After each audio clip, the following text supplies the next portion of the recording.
Hoje nós temos a alegria de ter o Leandro, que é trabalhador desta casa, que vai nos passar alguns ensinamentos sobre suicídio. Que Jesus te abençoe. Boa noite a todos. Possa Jesus estar sempre presente em todos os corações.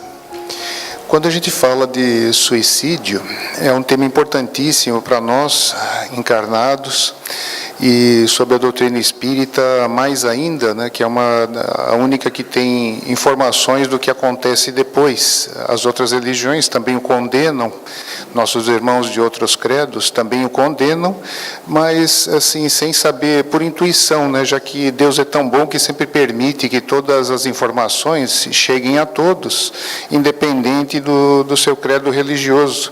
Já pensou se só os espíritas pudessem saber disso, né? Então, ninguém mais, as pessoas que cometessem esse ato não poderiam ser condenadas segundo a lei de Deus. Mas, primeiro, antes da gente começar propriamente dito, um breve comentário, já que nós começamos falando sobre outras religiões. Todas elas, a gente até achou um artigo bem feito na internet, né, escrito por um espírita, que falava do pensamento sobre suicídio de diversas religiões. Comentava sobre o catolicismo, que atualmente até abrandou um pouquinho, parou, que antigamente o suicida não podia nem ser enterrado em cemitério católico, e segundo os postulados da igreja, ele já estava condenado ao fogo do inferno, né? Quer dizer, as penas eternas, sem nem passar por outras coisas.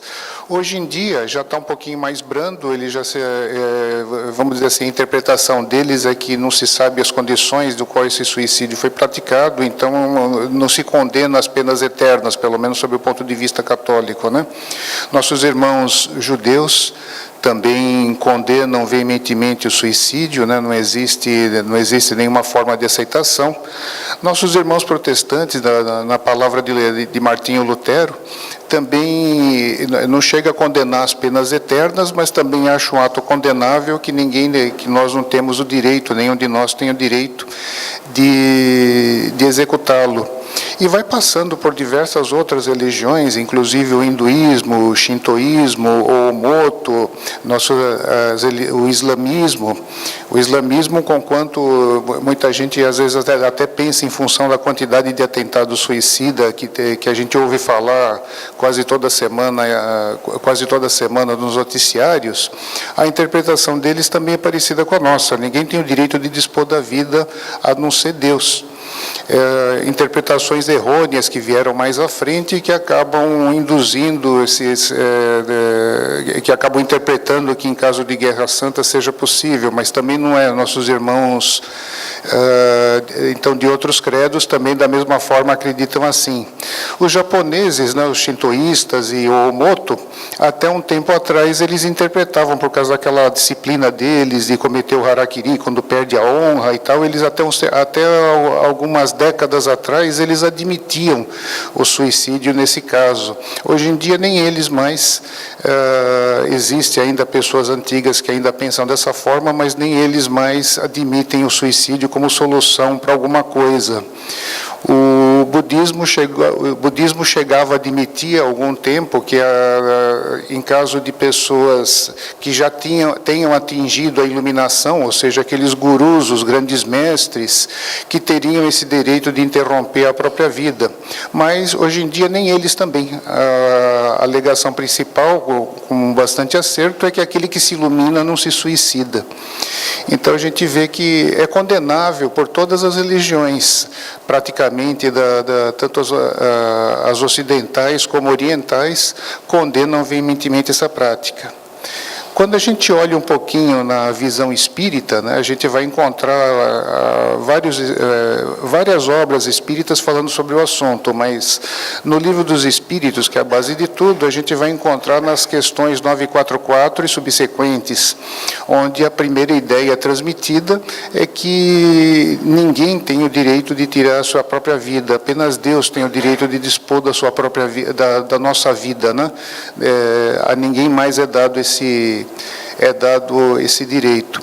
É interessante até a gente imaginar, né, por que as outras religiões condenam? Justamente esse instinto forte de autoconservação, de autopreservação que nós temos, já de cara invalida qualquer outra tentativa que a gente possa ter, né, de interpretação.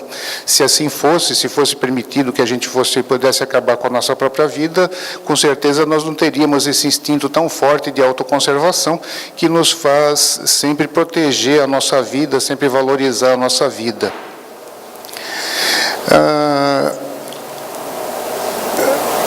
E ainda, se a gente for procurar um pouquinho nas obras complementares, nós vamos ver ali em Memórias de um Suicida, da escritora, da médium Ivone do Amaral Pereira, onde ela escreve, onde ela traça todas as peripécias que o espírito Camilo Castelo Branco passou em toda essa saga, que foi um espírito ele foi uma pessoa que se suicidou no ano de 1890, quando contava com 40 anos de idade, porque ele ficou cego. E aliado à cegueira, com o fato dele não estar mais, não conseguir ganhar o dinheiro que ele achava que devia ganhar pelos seus livros, lembrando que ele é um escritor famoso português,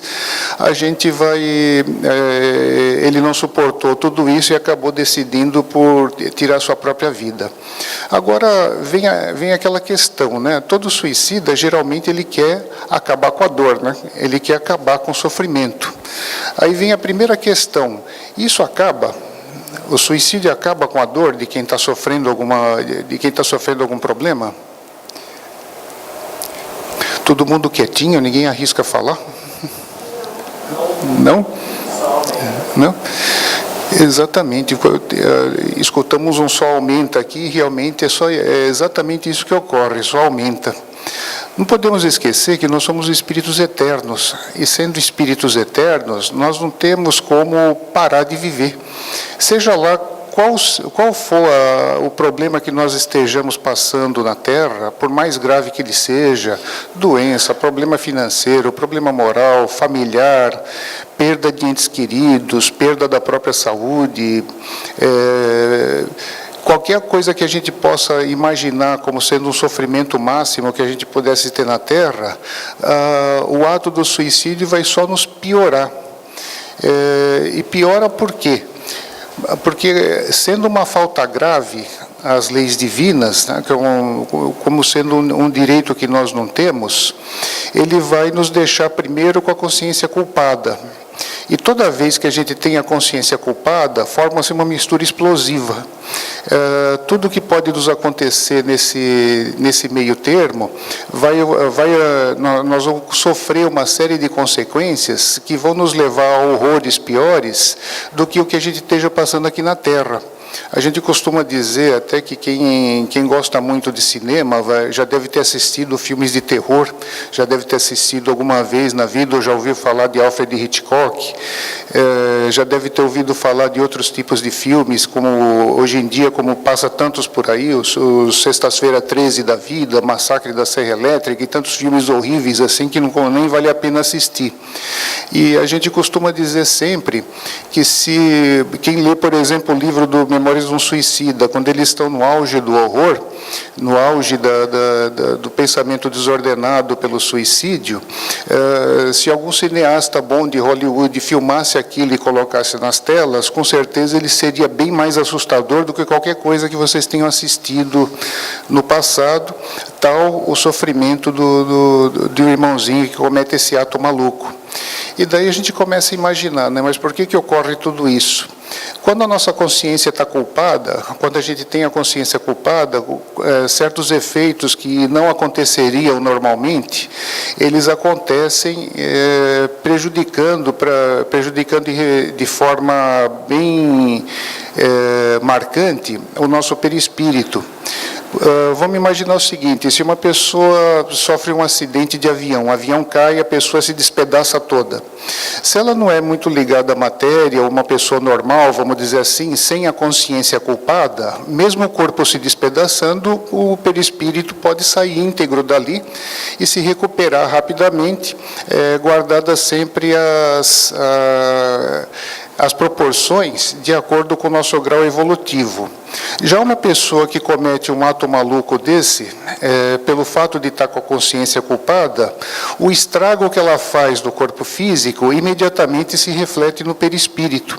E se refletindo no perispírito, aquele ato que ela fez fica marcado de forma por longo tempo, até que ela consiga se recuperar, e ela fica repetindo aquele ato na sua mente, tal o estado de loucura que ela fica. Então, ou seja, se a pessoa dá um tiro na cabeça, o Camilo Castelo Branco, por exemplo, esse da obra da Ivone, ele ficava se vendo sangrando o tempo todo. Pessoas que se atiram embaixo do trem acabam ficando com seus corpos despedaçados, pegando pedaços pelo chão. Pessoas que se matam com tiro, se jogando de algum lugar, ficam se vendo todo quebrados, e às vezes por um tempo muito grande. O segundo problema sério, nós temos que lembrar um pouquinho como é que nós nascemos, como é que a gente vem para a vida. E para a gente vir para a vida, a vinda do espírito à matéria, ela começa bem no instante da fecundação. Então, tão logo o espermatozoide atinge o óvulo e forme a célula ovo, nesse momento o espírito é conectado a esse corpo novo que começa ali o caminho da sua formação. A partir desse ponto, o Espírito Eterno, através do seu automatismo, está moldando esse novo corpo físico. E então todas as características que esse corpo vai ter, o Espírito Eterno, apesar do material genético dos pais ter alguma certa influência, mas é o Espírito Eterno que, através do seu automatismo, ou muitas vezes, conforme o mérito desse Espírito, os irmãos do mundo espiritual já vão auxiliando de acordo com o gênero de prova que ele tem que passar, com as suas tarefas que vão ter na Terra, ele tem um auxílio até adicional para as características para a qual ele está designado para passar por aquela encarnação. Então, imagina, a tal ponto que notem que a Joana de Ângeles adota uma nomenclatura que eu acho bastante interessante. Ela chamou o perispírito de modelo organizador biológico. Então, quer dizer, quem nos dá forma, saúde, doença, partes boas ou partes ruins, beleza, ou problemas de alguma forma, é sempre o Espírito Eterno que está modelando esse corpo que está em formação. Ou seja, agora vamos misturar isso com o que passa um suicida. Quer dizer, se ele atentou contra a sua própria vida, ele estragou o perispírito, né? Então, imagina que a próxima encarnação dele não vai ser muito fácil, porque aquela marca vai ficar permanente, uma vez que ela está ali segura, ela está ali amplificada e marcada de uma forma mais difícil de ser apagada no perispírito pela sua própria consciência culpada. Então, o próximo corpo físico que ele modelar, certamente ele vai ter problemas sérios na área que ele estragou. Então, isso daí já é um problema que estamos imaginando para a próxima encarnação. E, de imediato, o que acontece? Uma pessoa, quando a gente nasce, né, nesse instante que a gente nasce, a gente recebe um fluido vital, uma energia que nos é dado de acordo com o nosso tempo que está programado na Terra. Então, se nós estamos programados para viver 100 anos, vamos receber energia para 100 anos. Se estamos programados para 80, vamos receber para 80 anos, e assim sucessivamente. O correto para a gente desencarnar seria que a gente fosse gastando essa energia ao longo dos anos, e quando a gente chega no final da nossa vida física, essa energia vai se extinguindo, e o ser humano seria como uma vela que se apaga por falta de combustível. Vamos dizer assim, seria o caminho correto que todos nós passássemos por isso. São raras as pessoas que atingem plenamente isso. Geralmente a gente tem outras causas, doenças, problemas que nós próprios, por atos que nós próprios damos origem, a gente acaba dando um jeito de desagregar o nosso corpo físico antes.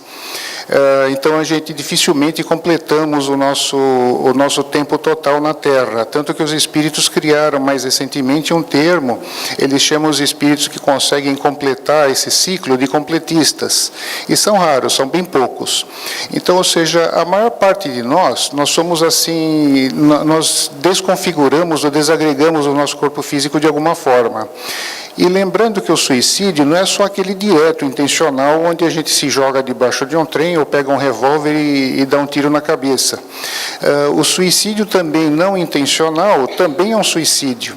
Lembrando que André Luiz, creio que uma grande parte de vocês, se não todos, já deve ter ouvido falar de Nosso Lar, ou leram, ou pelo menos assistiram um filme.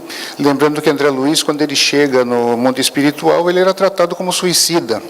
Por quê? Por causa dos excessos que ele cometia de alimentação, de bebidas e tudo mais. Então, não é tão grave quanto um suicídio direto, mas também é um suicídio. Ele também passou por alguns problemas, isso lhe rendeu alguns problemas lá no mundo espiritual. O primeiro problema é que essa energia vital que a gente está aqui no nosso corpo físico, que mantém o perispírito ligado ao corpo físico, que a gente deveria gastar ao longo dos anos, e como eu falei, pouquíssimas pessoas chegam, né? Ela está a todo vapor e ela, quanto mais o tempo que falta para a gente desencarnar, de acordo com a nossa programação, ela mantém a conexão do perispírito mais forte ao corpo físico. Então, quando o suicida pensa que morreu, pensa que desencarnou, na verdade ele continua vivo. E o pior, ele está com aquela energia toda segurando ele no corpo físico. Então, nós vamos ver que morrer o corpo físico é uma coisa, desencarnar, quer dizer, a pessoa se liberar desse corpo físico é outra bem diferente. Em uma pessoa que desencarna normalmente, se liberar do corpo físico é algo, vai depender muito do seu grau evolutivo, mas vamos dizer assim, é uma pessoa que não é apegada à matéria, que tem um bom conhecimento espiritual, essa liberação é relativamente rápida. Quando a gente pega espíritos assim de grande elevação, como por exemplo Paulo de Tarso, quem leu Paulo e Estevão vê que quando ele é decapitado, no final, quando ele é decapitado pelos romanos, 10 minutos depois ele estava debaixo de uma árvore, foi recebido pelos espíritos que o haviam antecedido no túmulo, como Ananias e outros amigos.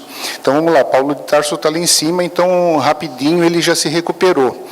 Uma pessoa que não tem esse conhecimento espiritual e é mais apegada à matéria, ele pode ficar nessa crise do desencarne, pelo menos ali por algumas semanas, meses e às vezes até anos. Mas o importante é que, vamos dizer assim, se o desencarne é normal, o nosso retorno à lucidez é mais ou menos rápido. Agora, quando a pessoa tira a sua própria vida, aquela energia toda que ele estava ali, que falta queimar, ele não consegue se liberar do corpo físico, justamente porque essa energia que falta para ele desencarnar é o que está faltando, é o que vai mantê-lo preso ao corpo. Então, não raro, um suicida fica preso ao corpo e geralmente não sabe direito o que está acontecendo, porque ele sabe que ele se matou, ele sabe que o problema continua sofrendo, tudo continua doendo, e ele não sabe direito o que está acontecendo, então imagina como é que fica a cabeça dele. O Camilo Castelo Branco, para se ter uma ideia, ele tem 13 anos mais ou menos nesse estado. Ele não conseguia se desvencilhar do corpo físico e quando conseguiu, ele acabou sendo levado para o Vale dos Suicidas. Que as pessoas às vezes acham, puxa vida, mas como jogaram o cara lá num vale, não podiam socorrê-lo? Não podiam. Não podiam porque a pessoa só fica em condições de entender alguma coisa, de ser socorrido, quando ela queima essa energia. Tanto que as instituições de socorro aos suicidas, elas são feitas em regiões mais baixas do umbral, ainda mais baixa do que aquelas que a André Luiz narra, né, bem no limiar, justamente porque o espírito que comete um ato desse, ele fica com o perispírito muito pesado, primeiro que ele já é muito ligado à matéria por natureza. Se tivesse uma certa espiritualização, certamente ele não cometeria esse ato. Aí o que acaba acontecendo? Ele ficando com perispírito denso, fica difícil de levá-los para colônias mais elevadas para que eles sejam socorridos. Então essas colônias, essas instituições que auxiliam irmãos nesse estado, acabam sendo construídas em regiões limites, justamente para que eles possam, naquele momento, naquele ponto, serem socorridos. Alguém entendeu alguma coisa até aqui? Estou falando demais, né? Mas é importante que a gente lembre desses detalhes todos, para que a gente entenda razoavelmente bem o processo. Então, no caso do Camilo Castelo Branco, quando ele consegue se desvencilhar do corpo físico, ele não sabe quantos anos ele ficou, quanto tempo ele ficou preso ao corpo físico. Ele sabia que ele estava deitado num lugar ruim, frio, escuro, e ele não sabe por quanto tempo ele ficou nesse estado. Ele sabe que uma hora ele conseguiu levantar. Daí ele percebeu, ele sentia um cheiro horrível, nauseante, muito terrível, e não sabia por que era aquilo. E quando ele consegue se levantar, ele vai tateando ali pelos locais que ele estava, daí que ele percebe que o cheiro horrível que ele se referia vinha dele, né? Vinha do ponto onde ele estava deitado, porque ele estava ali, ele não conseguia se levantar, porque ele estava atrelado ao corpo físico e o corpo físico sem vida. Então imagina o que passa uma pessoa num estado desse.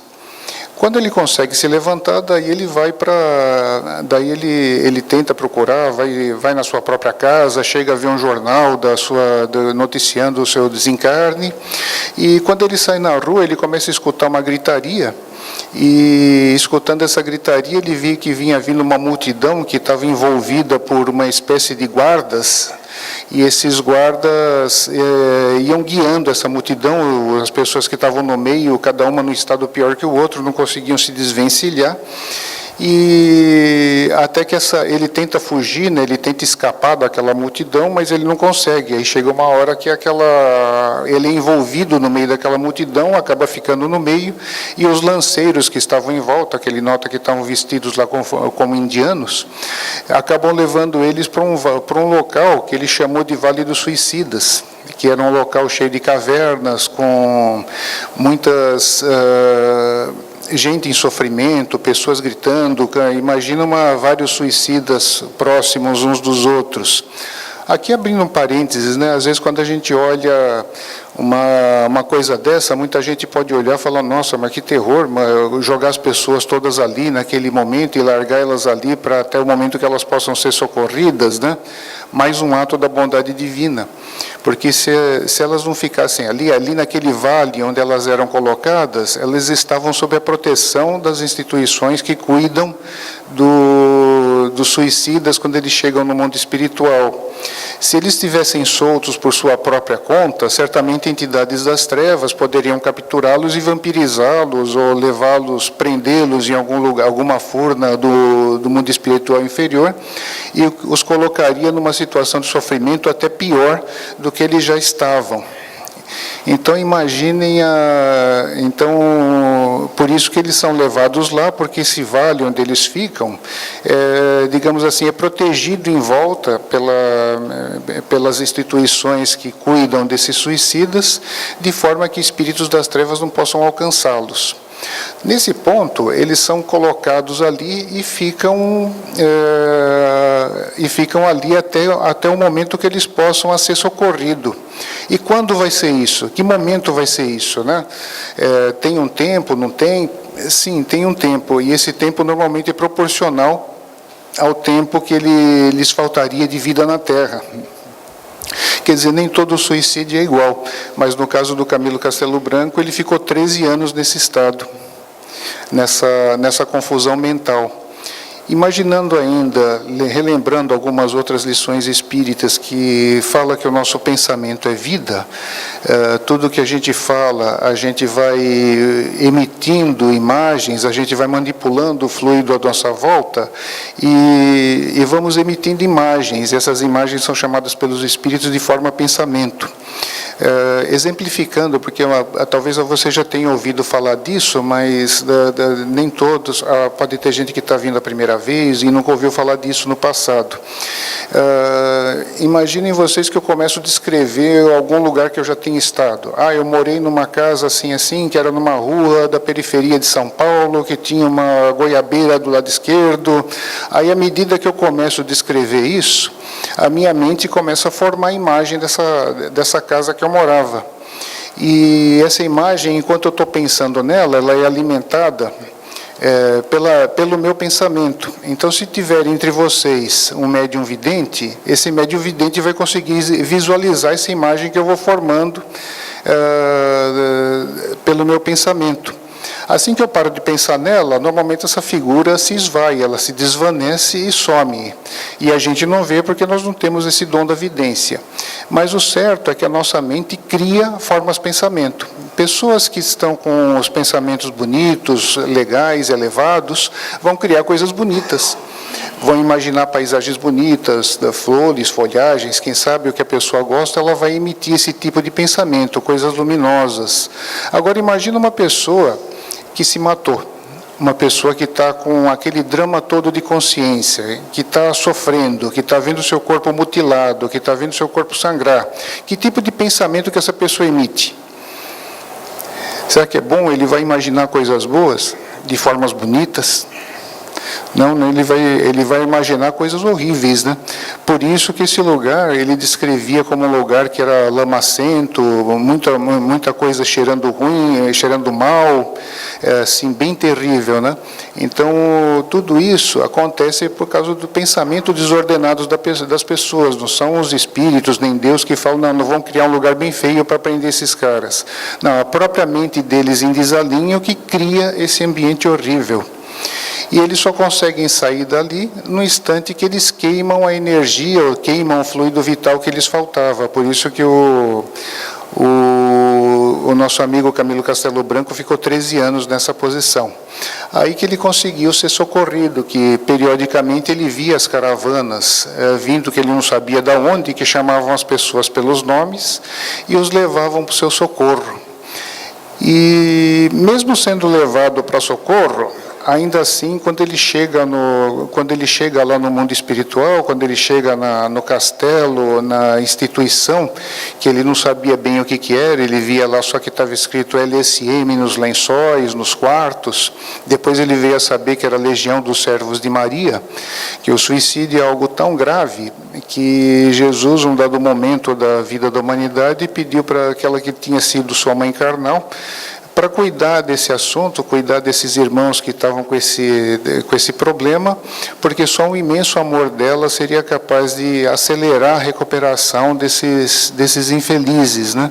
Então, por isso que ela foi formando diversas instituições que são levadas por espíritos abnegados, que auxiliam as pessoas que estão nessa situação. Então, ali que ele começou a ser socorrido. Mas, mesmo assim, a vida dele não foi fácil a partir daí, porque ele ainda passou 3 anos internado, né, que é a chamada fase hospitalar, tinha crises de loucura, ainda sentia ali as coisas do suicídio, o barulho da bala e coisa do gênero. Ainda ficou ali uns 3 anos hospitalizado, sendo tratado no mundo espiritual. Depois desse momento, imagina que, então, até agora nós estamos falando de 16 anos, né? Isso porque, como eu falei antes, nem todos os casos são iguais. E daí a saga dele prossegue, daí ele começa a aprender moral espírita cristã, e o pessoal dessas colônias espirituais, eles nunca escondem nada de ninguém. Eles nunca falam assim, olha, a tua vida vai ser moleza daqui para frente, não. Eles falam que, olha, você cometeu esse ato maluco, nós estamos tentando te ajudar, mas a tua vida não vai ser fácil. Você só vai conseguir se recuperar mediante uma outra encarnação e não vai ser fácil. Você vai enfrentar uma encarnação mais difícil do que aquela que você estava e agravada pelos problemas do suicídio. Conforme o gênero de desencarne, esses problemas podem ser, às vezes, cada vez piores, né? Só abrindo um parênteses aqui ainda, né?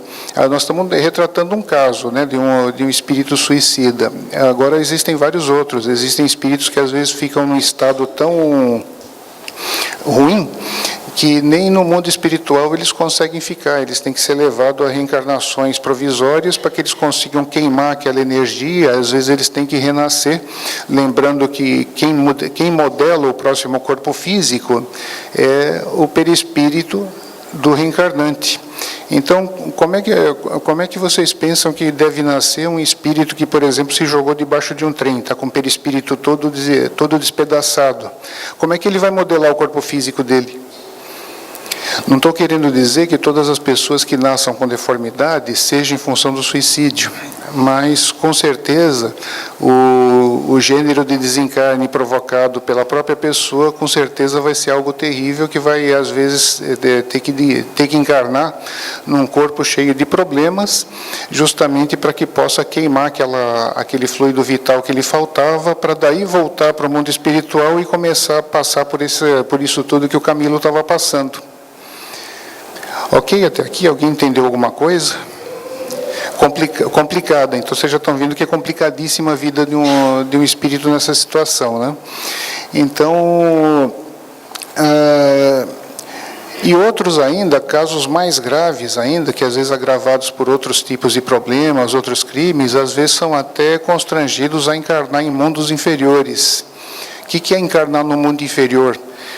Por exemplo, imaginem se a gente pudesse sair daqui e pegar uma maquininha do tempo, né?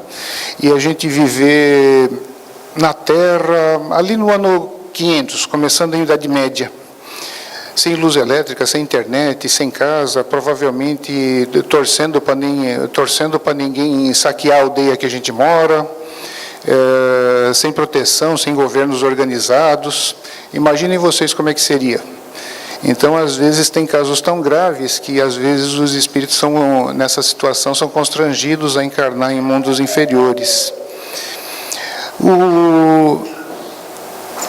A coisa é penosa, a coisa é bem complicada. Então, assim, a melhor coisa que a gente pode fazer por um espírito nessa situação, aliás, na verdade, o melhor que nós todos podemos fazer é retransmitir essas informações para que a gente consiga demover as pessoas dessas ideias malucas de suicídio. A gente sabe que a prevenção sempre é o melhor remédio. Evitar, porque na verdade uma pessoa que chega num ato desse, muita gente às vezes tem até a barbaridade de dizer que é um ato de coragem, que a pessoa tem coragem de tirar sua própria vida. Na verdade não é, é um ato de fuga, na verdade, e a pessoa que chega nesse ponto é porque ela não conhece, não acredita que a vida continua e principalmente não acredita em Deus. Lembrando que se nós estamos passando por um sofrimento, não existe sofrimento pelo qual nós estejamos passando que não sejamos nós próprios a dar causa. Ou seja, nós mesmos é que causamos tudo isso, né? De uma forma ou de outra. Se não lembramos agora, nós causamos no passado, foi em vidas anteriores. Então, nós não podemos reclamar qualquer que seja o sofrimento. Então, começa daí o problema. E a gente sabe que a pessoa, então, demovendo, a gente divulgando essas informações, nós certamente vamos fazer um bem para que as pessoas consigam não fazer mais isso de forma alguma, tirar essa ideia da cabeça, né? Isso existem inclusive instituições especializadas nisso, uma delas é o CVV, Centro de Valorização da Vida, que eles são especialistas no assunto, atendem por telefone, é uma instituição fundada nos anos 60, foi por espíritas, mas eles não adotam nenhum tipo de religião, acertadamente, porque imagina uma pessoa, por exemplo, um irmão nosso católico, evangélico, com ideia suicida, liga para lá, quando ele fala, não, vem cá que nós vamos te falar uma palestra espírita, o cara não vai nunca mais, né? Vai ficar apavorado e não vai mais. Então, por isso que eles não falam em religião, eles tentam primeiro recuperar a pessoa. E sempre uma ajuda, de qualquer forma, a família pode ser muito importante nesse ponto, porque ela, conhecendo a pessoa, ela vai saber como prevenir. Agora, tem casos que não adianta mais, que a pessoa já foi, já cometeu esse ato maluco, né? Hoje, inclusive, no final da manhã, a gente já teve a notícia que o reitor afastado da Universidade de Santa Catarina cometeu suicídio. se jogando do quarto ou quinto piso, acho, do Shopping Beira-Mar, ali em Florianópolis. Então, imagina o quanto eles ocorrem, né? E não parece, mas Balneário Camboriú é uma cidade que tem um índice alto, principalmente entre jovens, né? Pessoas que às vezes vivem sozinhos aqui, vêm para cá estudar, longe de seus pais. Então, a gente tem, às vezes, um nível de suicídio alto aqui. Então, também sempre vale a prevenção. E o que a gente pode fazer depois que a pessoa foi?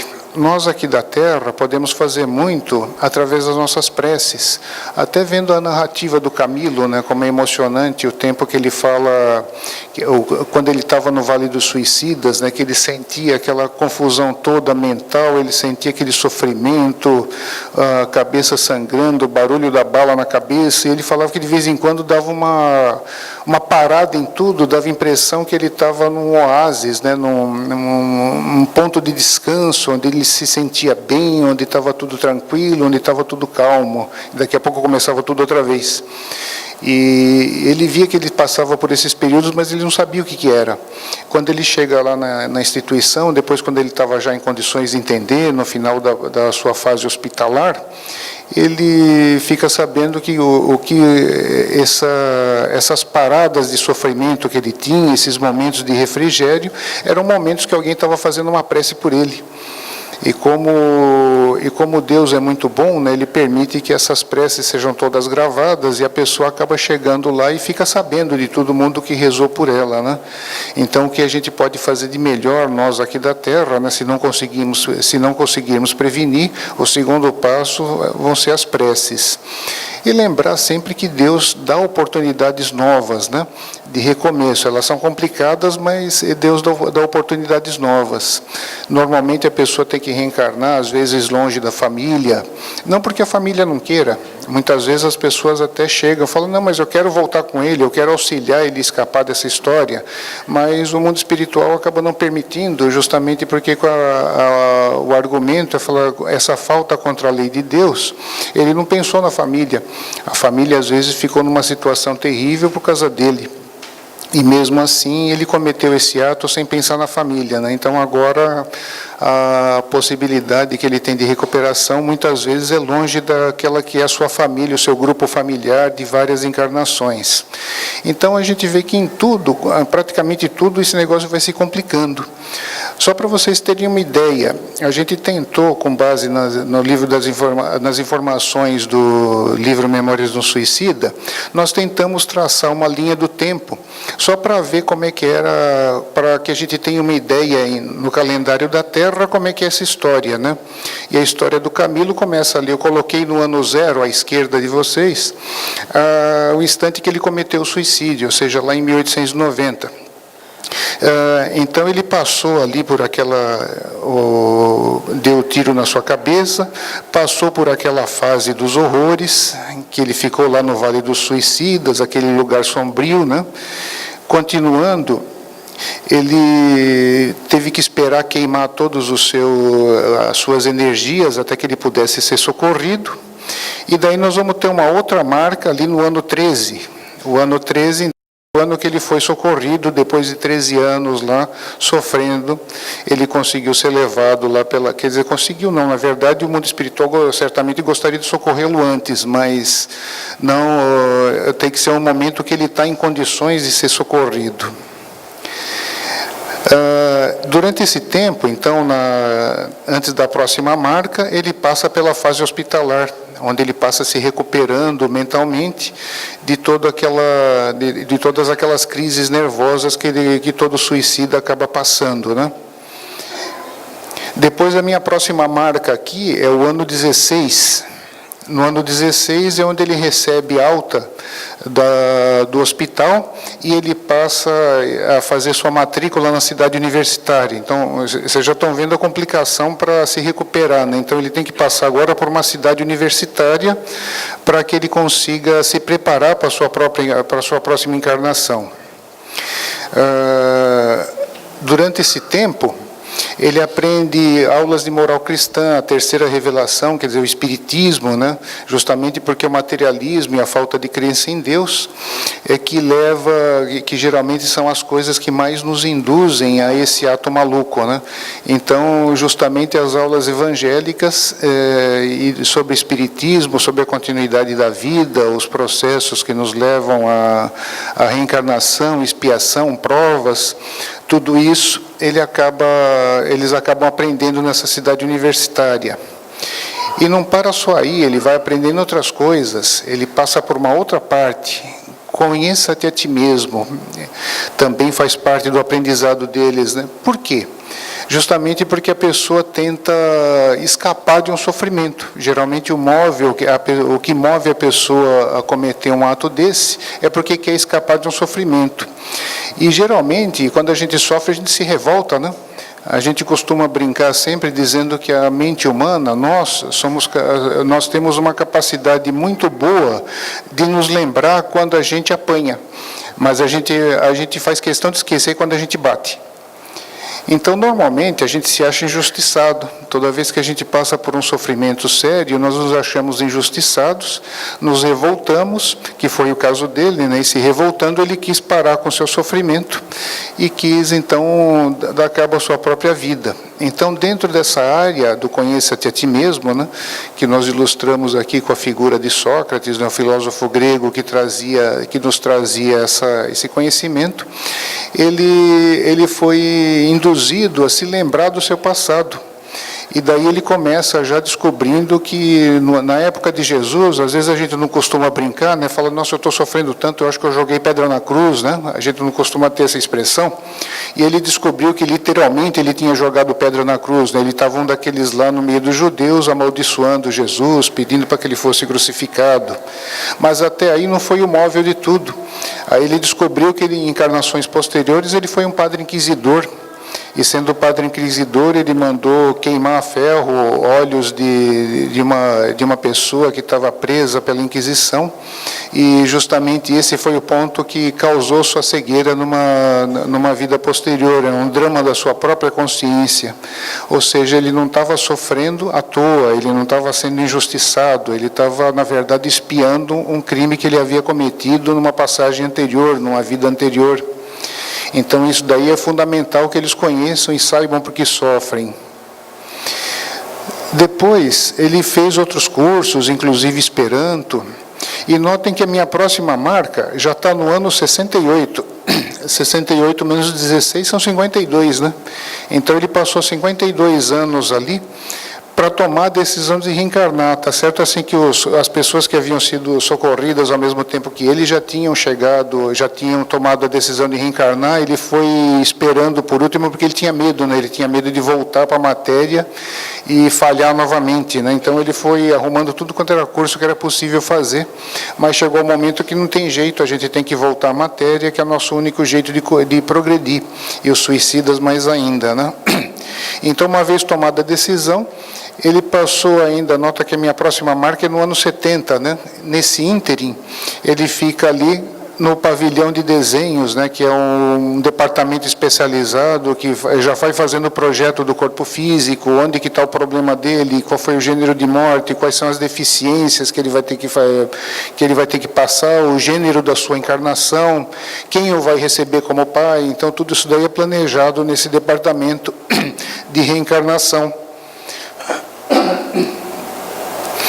Então, nossa próxima marca é no ano 70, quando ele chega efetivamente à Terra, de novo em Portugal, ia passar por uma infância pobre, justamente do mesmo gênero de prova anterior.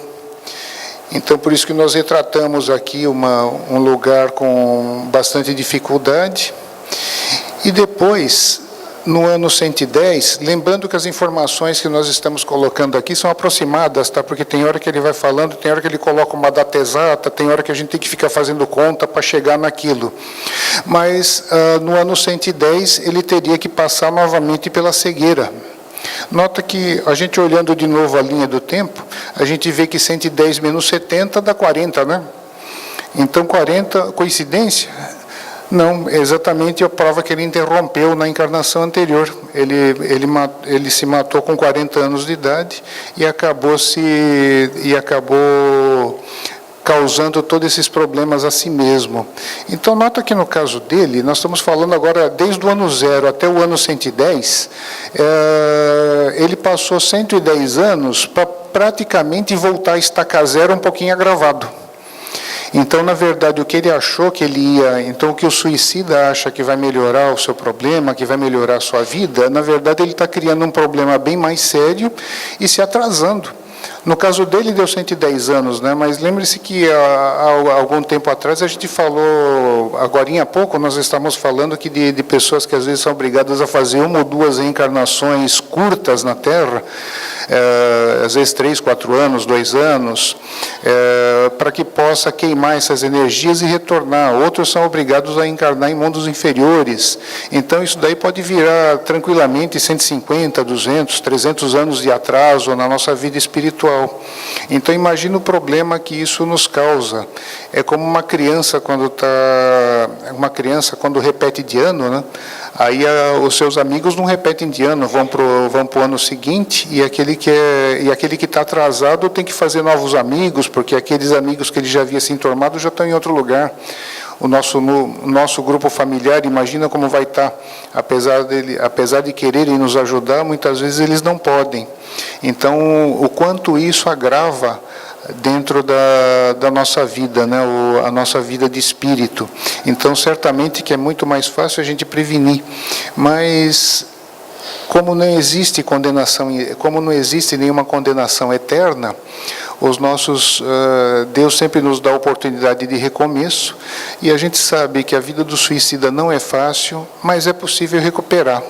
E sendo possível recuperar, o que a gente pode fazer sempre de melhor é, primeiro, trabalhar para que isso não ocorra jamais, e se ocorrer, que a gente possa sempre fazer nossa parte nas nossas preces e procurar levar essa informação a todos que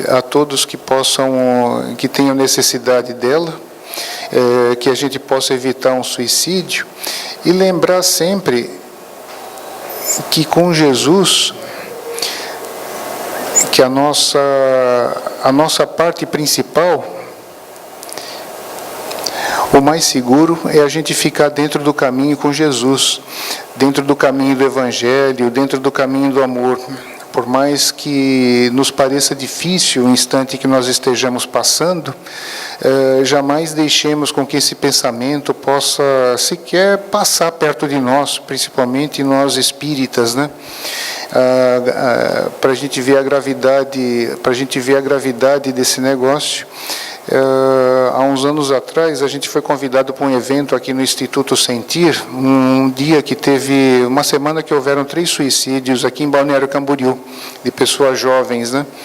E nós fomos convidados porque tinham sido convidados um padre, um pastor, representantes de outros cultos religiosos, além dos profissionais da saúde. Na época eu fui designado para ir lá, e eu achei que eu fosse simplesmente ouvir, já que estava cheio de profissionais da saúde. Aí, quando nós começamos a responder aos primeiros questionamentos que eles nos fizeram como espíritas, né, pelo fato do espiritismo ser a única religião que sabe o que acontece depois, os outros irmãos nossos sabem por intuição, mas nunca conversaram com o suicida. Para minha surpresa, eu acabei falando 1h30, né, foi bombardeado de perguntas, uma atrás da outra, tanto era a vontade deles saberem do que acontecia com o suicida depois. E uma das perguntas que me marcou bastante, foi uma das últimas, onde uma jovem psicóloga, né, perguntou assim: escuta, e dos suicidas que você já teve notícia diretamente ou por livro, algum deles cometeria o ato de novo? Quantos deles não se arrependeram? A minha resposta foi imediata: nenhum. O sofrimento é tão grande que todos eles se arrependem. Às vezes, assim, segundos após o ato, eles já se arrependem e não conseguem... Só que aí, naquele ponto, já é irreversível e não tem muito mais o que fazer do ponto de vista material. Mas sempre existe a recuperação. Muito obrigado pela atenção de todos e tenham todos uma ótima semana e rezemos sempre para que a doutrina espírita atinja a tantos quantos possível, para que isso jamais aconteça de novo, para que possamos cada vez mais reduzir esses atos malucos que acontecem por aí. Muita paz a todos. Nós agradecemos ao Leandro pelos ensinamentos e que possamos levar esses conhecimentos aos nossos familiares, aos nossos amigos.